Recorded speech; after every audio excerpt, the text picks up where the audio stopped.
यन्मण्डलं वेदविदोपगीतं यद्योगिनां योगपथानुगम्यं तत्सर्ववेदं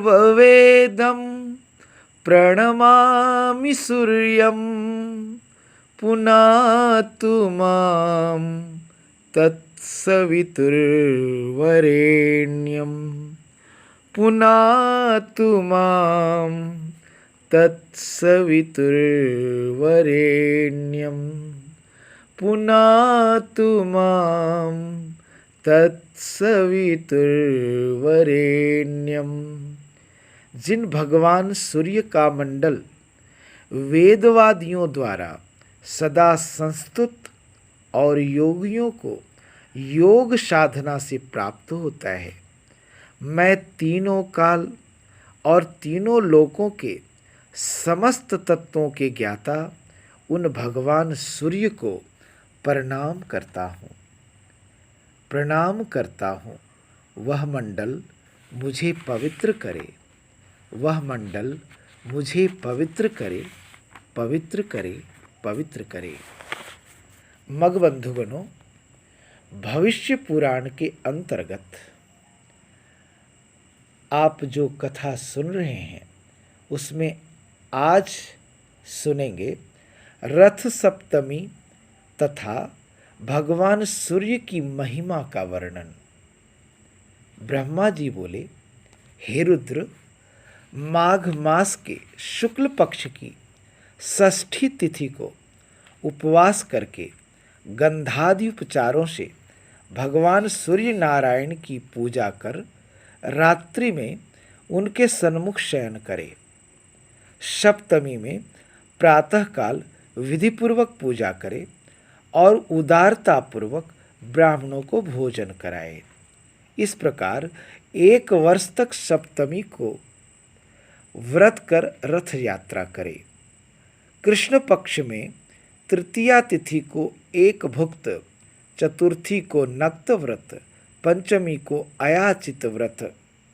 अयाचित व्रत वह होता है जिसमें बिना किसी से मांगे जो भोजन मिल जाए वही खाकर रहे, तो उसे अयाचित व्रत कहते हैं।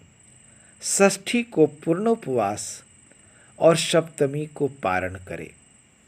रथस्थ भगवान सूर्य की भली भांति पूजा कर सुवर्ण तथा रत्नादि से अलंकृत तथा तोरण पताकादि से सुसज्जित रथ में भगवान सूर्य नारायण की प्रतिमा स्थापित कर ब्राह्मण की पूजा करके उसका दान कर दे। स्वर्ण के अभाव में चांदी, ताम्र, आटे आदि का रथ बनाकर आचारी को दान करे। महादेव, यह माघ सप्तमी बहुत उत्तम तिथि है। पापों का हरण करने वाली इस रथ सप्तमी को भगवान सूर्य के निमित्त किया गया स्नान, दान, होम, पूजा आदि सत्कर्म 1000 गुना फलदायक हो जाता है। जो कोई भी इस व्रत को करता है वह अपने अभिष्ट मनोरथ को प्राप्त करता है। इस सप्तमी के महात्म्य का भक्तिपूर्वक श्रवण करने वाला व्यक्ति ब्रह्म हत्या के पाप से मुक्ति पा जाता है। सुमंतु मुनि ने कहा, राजन, इस प्रकार रथ यात्रा का विधान बताकर ब्रह्मा जी अपने लोक को चले गए और रुद्र देवता भी अपने धाम को चले गए। अब आप और क्या सुनना चाहते हैं यह बतलाइए। राजा शतानीक ने कहा, हे महाराज, सूर्यदेव के प्रभाव का मैं कहाँ तक वर्णन करूं। उन्हीं के अनुग्रह से युधिष्ठिर आदि मेरे पितामहों को सभी प्रकार का दिव्य भोजन प्रदान करने वाला अक्षय पात्र मिला था, जिससे वन में भी वे ब्राह्मणों को संतुष्ट करते थे। जिस भगवान सूर्य की देवता, ऋषि, सिद्ध तथा मनुष्य आदि निरंतर आराधना करते रहते हैं, उन भगवान भास्कर के महात्म्य को मैंने अनेक बार सुना है, पर उनका महात्म्य सुनते सुनते मुझे तृप्ति नहीं होती। जिनसे संपूर्ण विश्व उत्पन्न हुआ है तथा जिनके उदय होने से ही सारा संसार चेष्टावान होता है, जिसके हाथों से लोक पूजित ब्रह्मा और विष्णु तथा ललाट से शंकर उत्पन्न हुए हैं, उनके प्रभाव का वर्णन कौन कर सकता है।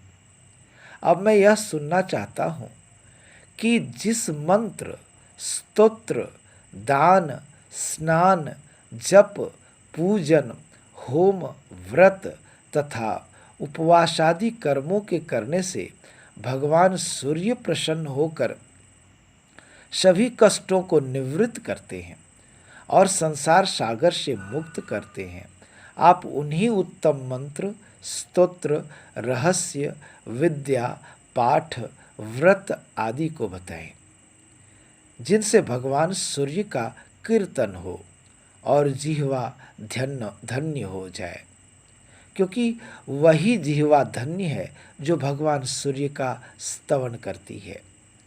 सूर्य की आराधना के बिना यह शरीर व्यर्थ है।